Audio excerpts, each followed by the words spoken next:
Good afternoon from College Park. It's Wayne Viener, Pat Donohue. So we're going to start off right into it with whiskey. Yes. Whiskey coming in 3:30, Big Ten Network. Yeah. Josh Lewin is the play-by-play guy. I know he might not have been around here long enough. He used to do play-by-play for the Orioles a long time ago. So Wisconsin, to us, has a new coach. You know, he's been there. It's been 9 games. Yeah. Paul Chryst takes over for Chris Anderson. He's now at Oregon State. He's, I believe, an Oregon State alum. Left Wisconsin after being there several years. Brought them to, obviously greater heights in the Big Ten, and now he's trying to do the same thing over on the West Coast. Yeah. Well, I hope it's working for him. The guy who left Oregon State, Riley, goes to Nebraska, and they're having a historically bad season. Yeah. So a new coach, but on paper, somewhat looks like the same Wisconsin. They run the ball. They don't throw as much. They get after the quarterback on defense. They do. 11 points a game. I think they lead the nation in points per game defense. They do. It's going to be tough, and they give up less than 5 yards to play. Yeah, heck of a homecoming game to have, right? Right. It's not going to be an easy test. It's going to be just like the teams they've been facing over the past month of the season. It's going to be a strong run game, an offense that doesn't hurt itself, a very stout defense. This might actually be, believe it or not, the best defense. Probably this or the Michigan defense are going to be the 2 best defenses they face all year, and then Michigan State as well. It's a murderer's row of defenses in the Big Ten, and I still say we play the Hall of Fame. We do, and Wisconsin's part of that Hall of Fame for sure. They got 2 really, really great outside linebackers. Beagle, I believe his last name, and then Chopert is the other one. Right. Lots of tackles for loss. Tons of tackles for loss, tons of sacks between the two. I believe they have about 14 or 15 sacks between the 2 of them combined. They're going to have to find a way to neutralize those guys, whether it's chipping them off the block or double teaming them. A strong run game like they've been doing the past couple of weeks is actually a good way to neutralize pass rushers. So we'll probably see a lot of the same of that. Well, sometimes it looks like Perry Hill's running for his life, and sometimes it looks like a run game. But the traditional run game, handing the ball off to Ross, to Brown, a little less Ty Johnson than before, but most of it's Perry Hill's. How many times can Perry Hills get hit like that and stay in the game? Yeah, no, I hear you on that, because I think that they can't keep up this pace at all with giving it to Perry Hills, and I do think they need to get the running backs, especially all 3 running backs that you mentioned, more involved, because they all have shown very, very good glimpses of, Yeah, every once in a while you look at them and go, hey, these guys can play, and then the rest of the time you're not so sure. Well, especially I think Brandon Ross has actually been really consistent this year. He was averaging against Iowa about 5-6 yards a carry, but he only had like 10 carries. When a guy's ripping off those chunks of yardages and not putting you in third and long situations, I think you got to keep giving it to him. And a lot of the read option plays, they have the choice, and it seems like Perry's choice most of the time is to keep it, and it's working, so do what works. But for the longevity of Perry and just to kind of keep defenses honest and off balance, I think you need to start letting Brandon touch it, or Wes or Ty touch it a little more. Right. Do you think that some of the passing woes for Perry come from the fact that he's already been battered throughout the game and now throughout the weeks? That's just hard to stop getting hit like that and go back and throw it, or is it just he just really isn't a throwing guy? I'm starting to wonder if he feels more like a quarterback or more like a running back. I asked him last week. I was actually curious to see if he was doing any extra work on the side with Terry Richardson, the running backs coach, because it would almost make sense. The way he's being used, he virtually is a member of that backfield, and if they can teach him anything as far as shiftiness or like way to hold onto the ball or way to hit a hole, it could help. Yeah. Meyer Consulting Engineers. In the past 5 years, our organization has completed over 1,300 projects in the U.S. and abroad, including many structures at the University of Maryland. For structural engineering and materials testing and inspection, call Meyer Consulting Engineers. It could. Yeah. So Wisconsin 7-2.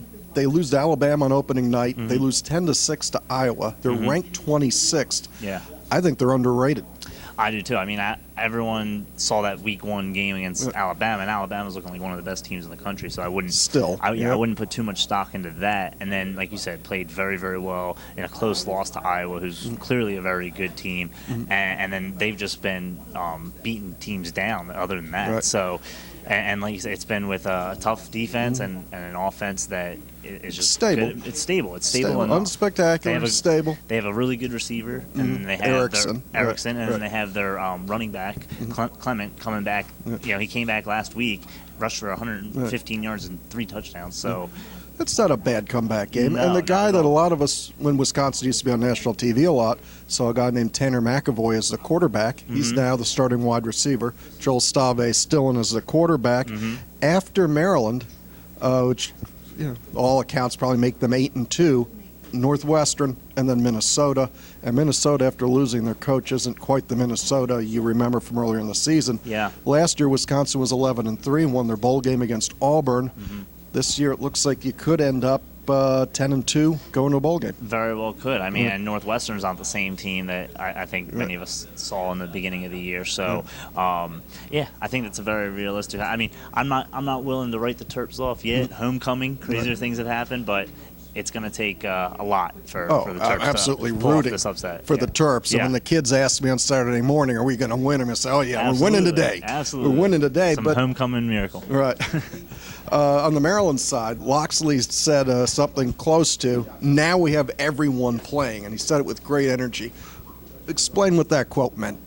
I really thought that was a telling quote as well, because it's on a team that's not doing so well, on a team that's struggling like this, it's going to be hard, especially for guys that aren't getting in, to really stay motivated, to practice hard. And even the guys that don't play on a weekly basis, for teams that are doing well, those guys are important, because they're the ones that help prepare the team in practice and are part of the collective chemistry and energy and vibe of the team. So, if you have, it's an old cliche, but you're only as strong as your weakest link. And good teams make sure everyone is involved. And granted, the wins haven't come yet, but Loxley keeps saying he believes they're a good team, and this is one of his ways to try and, at least make that show a little bit. And it gets people excited for the future, which is, I think, the biggest part of it. Getting the fan base to see some of these young players that'll be here for years to come. Excellent. So did you talk to number 26? That's Darnell Savage. He was up here before? Spoke with him, freshman DB. Said Will Likely has been kind of a mentor to him, and that he's a great person on and off the field to learn from. So, I agree. Who better to learn from than one of the best defensive backs in the Big Ten? So it'll be interesting to see how he comes along, and he's been getting a lot of playing time, especially the last couple of weeks. So. Right. Well, it's nice to see all these guys. It makes it interesting to watch, especially from home, because the announcers don't talk about who's coming in and out of the game, so it's up to you watching on TV to figure out who's in and out. Correct. I like Brett Zanato. He had a good series last week. I liked what I saw out of him in fall camp as well. Denzel Conyers as a linebacker as opposed to a safety looks good. And then I guess the star of looking good at the moment is Derwin Gray. He wears number 75 for the Terps. He played right tackle, and he was lights out. Even though they didn't really bring him up at all on TV, you could tell the run game got better. Yeah. What'd Locks have to say about Derwin?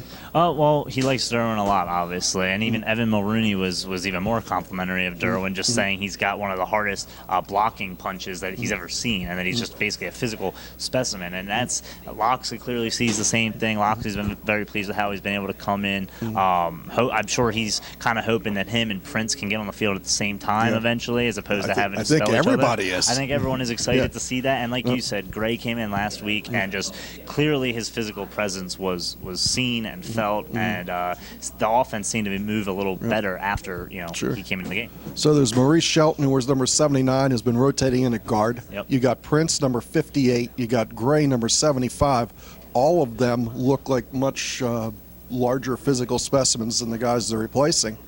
And this year we didn't burn any of the redshirt offensive linemen. We still have 4-star Corvez Bulware, E.J. Donohue, McKinney, McLean, all waiting. So if you can get these guys in there, that promised Big Ten size offensive line starts to come to life. Yeah, no, the future's certainly looking bright in the trenches on offense, at least. I know we're a little long in our segment today, but I have to ask you about Trayvon Diggs. Yeah, who doesn't want to know about him right now? You know, Stefan's brother, obviously, younger brother, also very talented like Stefan. He's going to make his announcement this Saturday as to where he'll be going to college, and many believe it's between Maryland and Alabama.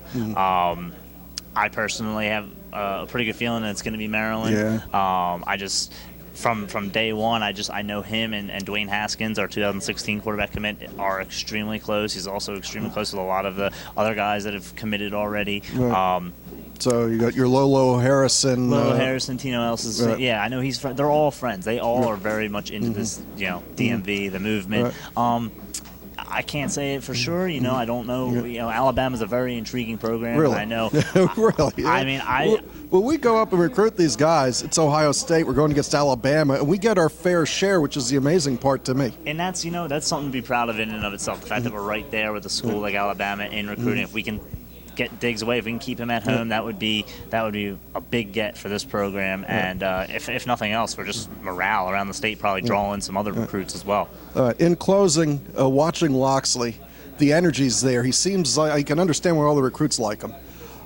He seems like the kind of guy you'd want to go play for. Same thing come across to you? Oh, I think just speaking to the recruiting aspect again, I think that's part of it. I think that Loxley's done a good job of being in communication with Diggs ever since obviously Edsel was released. So I think that Loxley's kind of helped keeping this whole recruiting thing together. And I think that not only the players on the team now are a little bit more motivated because of it, but I think recruiting hasn't fallen off at all as a result. So I do agree that the morale and overall energy of the team has improved, really. Okay. Well, Pat, thanks for joining us. That's still at Sports Down Pat. It is. On Twitter. I'm Wayne Terp. This is Wayne Viener for Pat Donohue and the Red Turtle production team and our friends over at Rivals. Good afternoon from College Park. We hit terminus!